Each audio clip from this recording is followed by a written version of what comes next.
जी तो स्टूडेंट्स अस्सलाम वालेकुम। तो नेक्स्ट हमारा जो टॉपिक है that is liquid crystals. Liquid crystals basically बच्चे एक सब्सटेंस की एक ऐसी फिज़िकल स्टेट है जिसके अंदर वो जो सब्सटेंस है वो in between the two phases जो है वो प्रेजेंट होता है। लेकिन जिस तरह से नेम से ज़ाहिर है लिक्विड क्रिस्टल्स, लिक्विड उस सब्सटेंस को कहते हैं जो लिक्विड स्टेट में हो, और क्रिस्टल्स आम तौर पे जो टर्म यूज़ की जाती है ये फॉर सॉलिड सब्सटेंस के लिए यूज़ की जाती है। तो यानी कि फॉर एग्जांपल आपके पास कोई सॉलिड सब्सटेंस है, उसको आप हीट अप करना शुरू करते हैं, उसकी इंटरमोलिकुलर फोर्सेस ब्रेक होना शुरू हो जाती हैं, और इंटरमोलिकुलर फोर्सेस ब्रेक होने की वजह से मुझे क्या होता है कि वो मॉलिक्यूल चेंज होना शुरू हो जाता है इनटू लिक्विड स्टेट। तो एक टाइम ऐसा आता है जब हाफ मॉलिक्यूल्स प्रेजेंट होते हैं इन सॉलिड स्टेट और हाफ मॉलिक्यूल जो हैं वो प्रेजेंट होते हैं इन लिक्विड स्टेट। तो इसलिए हम कह सकते हैं यानी कि ये जो लिक्विड स्टेट है ये बेसिकली ये एक ऐसी स्टेट ऑफ मैटर है जो कि in between the crystals and liquid जो है ये प्रेजेंट होती है। यानी कि आप कह लें हमारे पास ये जो सब्सटेंस होता है ना ये फुली तौर पे सॉलिड उसमें स्टेट में होता है और ना ही मुकम्मल तौर पे ये लिक्विड स्टेट में होता है। यानी कि ये होता है in between the solid and liquid. तो इसकी जो डेफिनेशन है वो है द टर्बिड। टर्बिड कहते हैं जो चीज़ क्लियर ना हो, वाज़ेह ना हो, थोड़ी धुंधली हो।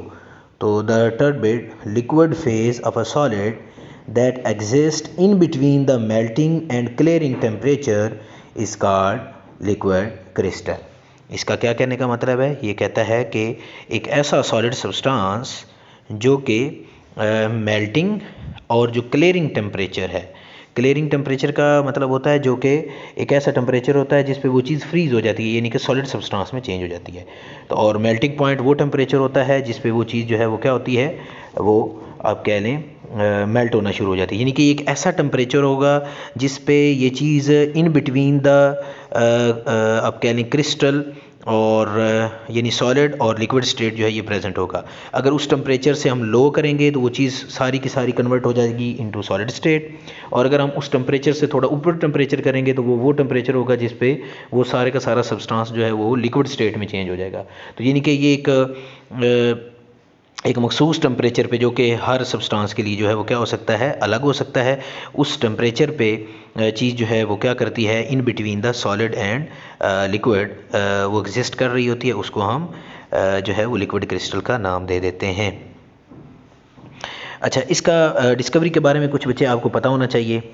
हमारे पास जो इसकी डिस्कवरी है first of all in 1888 Friedrich Roentgen, ये एक साइंटिस्ट है, एक एस्ट्रियन का बॉटनिस्ट था, यानी कि स्टडी ऑफ प्लांट्स ये करता था। इसने लिक्विड क्रिस्टल को पहली दफ़ा डिस्कवर किया था। अच्छा, ये कर क्या रहा था, इसके पास एक केमिकल था, organic compound that was cholesterol benzoate. ये एक केमिकल होता है बच्चे, ये प्लांट्स के जो टिश्यूज़ होते हैं उनको स्टडी करने के लिए ये केमिकल यूज़ किया जाता है। ये इसके पास एक ऑर्गेनिक सब्सटेंस था कोलेस्ट्रॉल बेंजोएट। इसको ये क्या कर रहा था कि इसको ना इसका टेम्परेचर अबव करते जा रहा था, यानी कि इसको हीट अप करता जा रहा था।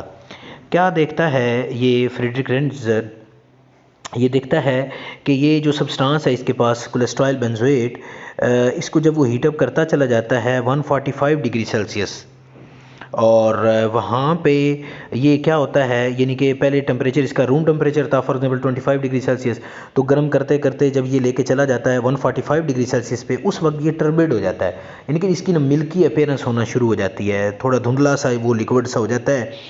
उसके बाद वो क्या करता है, मज़ीद उसको गर्म करता चला जाता है, और जब वो पहुंचता है 179 डिग्री सेल्सियस पे, तो ये वो टेम्परेचर होता है जिस पे वो क्या होता है कि वो टोटली क्लियर हो जाता है, यानी उसके अंदर मिल्की अपीयरेंस आ रही होती है, वो उसमें क्या होता है वो गायब हो जाती है। अच्छा, मिल्की अपीयरेंस से मैं ना थोड़ा अगर आपको हिंट दे दूँ तो घरों के अंदर आपने आमतौर पे डेटॉल वगैरह यूज़ होता है, जब आप डेटॉल को आप पानी में डालते हैं ना तो वो एक मिल्की अपीयरेंस देता है। तो इसी तरह से आप ये भी समझ लें कि ये क्या करता है, मिल्की अपीयरेंस जो है वो दे रहा होता है। बहरहाल जी, आपने क्या करना है वो कहता है कि ये जो कोलेस्ट्रॉल बेंजोएट है उसको ये हीटअप कर रहा था। जब ये 145 डिग्री सेल्सियस पे ले गया तो उस वक्त वो मिल्क की अपीयरेंस देना उसने शुरू कर दी। लेकिन जब वो मज़ीद उसे हीटअप करता गया, जब 179 डिग्री सेल्सियस पे पहुंचा तो उस वक्त क्या हुआ कि वो उसकी जो मिल्क की अपीयरेंस थी वो बिल्कुल क्लियर हो गई, यानी कि वो बिल्कुल शफाफ हो गया। तो ये बड़ा हैरान होता है। एक दफ़ा ना फिर ये 179 डिग्री सेल्सियस पे टेम्परेचर को ले जाके फिर एक दफ़ा वापस लेके आता है। जिस तरह से कहते हैं ना, कोई साइंटिस्ट कोई चीज़ देख लेना तो वो फिर उसकी ऑब्जर्वेशन को करने के लिए वो उसको रिपीटली वो करते हैं, वो देखना चाह रहे होते हैं कि ये क्यों हुआ है। तो जब वो 145 पे मिल्की था, जब 179 पे लेके गया तो वो क्लियर हो गया। उसको वो एक उससे हैरानगी हुई, तो उसके लिए वो क्लियर करने के लिए वो 179 से फिर वो कहता है मैं एक दफ़ा इसे कूल डाउन तो करके देखूं। तो जब वो फिर से 179 से फिर 145 पे वापस लेके आता है, वो फिर से टर्बिड हो जाता है, यानी कि वो फिर से उसके जो मिल्की अपीयरेंस है वो आ जाती है। तो फिर वो क्या देखता है, वो नोट करता है, उसको फिर स्टडी करता है। आप कह लें जिस तरह से एक्सरे एनालिसिस होता है या फिर इस तरह से उसकी क्रिस्टलाइजेशन का प्रोसेस होता है, उसको स्टडी करके वो क्या देखता है कि ये वो फेज़ है, यानी कि 145 डिग्री सेल्सियस से 179 डिग्री सेल्सियस तक ये वो टेम्परेचर है जब वो मिल्की अपीयरेंस दे रहा होता है। तो उस वक्त वो जो कोलेस्ट्रॉल बेंजोएट था बेसिकली उसके आधे मॉलिक्यूल जो हैं वो क्रिस्टल्स की फॉर्म में थे और आधे मॉलिक्यूल जो हैं वो उसके यानी कि सॉलिड की स्टेट में थे और आधे लिक्विड स्टेट में थे। तो इसलिए उसने उसके लिए जो टर्म है वो यूज़ की लिक्विड क्रिस्टल्स।